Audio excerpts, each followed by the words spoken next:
Hi friends, PK learnings daily current അഫെയറിലേക്ക് ഏവർക്കും സ്വാഗതം. മൂന്നാം വനിതാ പ്രീമിയർ ലീഗ് ക്രിക്കറ്റിൽ ജേതാക്കളായത് ആരാണ്? മുംബൈ ഇന്ത്യൻസ്. ഫൈനലിൽ ഡൽഹി ക്യാപ്റ്റൻസിയെ തോൽപ്പിച്ചാണ് മുംബൈ ജേതാക്കളായത്. സ്വതന്ത്ര വ്യാപാര ചർച്ചയുടെ ഭാഗമായി ഇന്ത്യയിലെത്തുന്ന ന്യൂസിലാൻഡ് പ്രധാനമന്ത്രി ആരാണ്? Christopher Luxon. ലണ്ടൻ കേന്ദ്ര ബാങ്ക് ഏർപ്പെടുത്തിയ 2025 ഡിജിറ്റൽ ട്രാൻസ്ഫർമേഷൻ പുരസ്കാരം നേടിയത് reserve bank of India. Formula 1 2025 സീസണിന് തുടക്കമാകുന്നത് എവിടെ? ഓസ്ട്രേലിയയിലെ മെൽബണിൽ.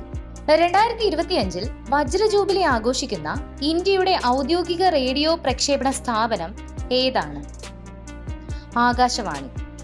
നിയമവിരുദ്ധമായി സമ്പാദിക്കുന്ന പണം കൈമാറ്റം ചെയ്യുന്ന അക്കൗണ്ടുകൾ മ്യൂൾ അക്കൗണ്ടുകൾ. മാതാപിതാക്കളിൽ ആരെങ്കിലുമോ അല്ലെങ്കിൽ ഇരുവരുമോ മരണപ്പെട്ട് സാമ്പത്തികമായി പിന്നാക്കം നിൽക്കുന്ന കുട്ടികൾക്കുള്ള സർക്കാർ വിദ്യാഭ്യാസ ധനസഹായ പദ്ധതി ഏതാണ്? സ്നേഹപൂർവ്വം.